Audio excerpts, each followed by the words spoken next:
ఏ సంబంధానికైనా నమ్మకం ఉండాలి. ఇప్పుడు ఏర్పడే ప్రశ్న ఏమిటి అంటే, నమ్మకం ఎవరి మీద ఉండాలని.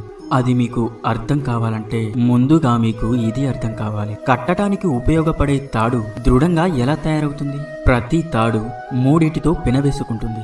నమ్మకం విషయంలో కూడా అంతే. ఈ విధంగానే నమ్మకం కూడా ఆధారపడి ఉంటుంది. మీరు ఎవరితో నమ్మకం అనే బంధం జోడిస్తారో వాళ్ళకి మీ జీవితంలో 3 విషయాలు తెలిసి ఉండాలి, అర్థం చేసుకోగలగాలి. మొదటిది, మీ నవ్వు వెనుక దాగి ఉన్న మీ బాధ. రెండవది, మీ కోపం వెనుక ఉన్న మీ ప్రేమ.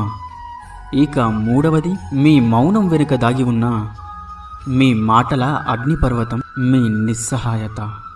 ఎవరికైతే మీ జీవితంలోని ఈ 3 మాటలు, ఈ 3 విషయాలు తెలుస్తాయో, మీరు అలాంటి వారితో బంధాన్ని ఏర్పరచుకున్నట్లయితే మీ జీవితం చాలా అంటే చాలా ఆనందంగా ఉంటుంది. రాధా కృష్ణ.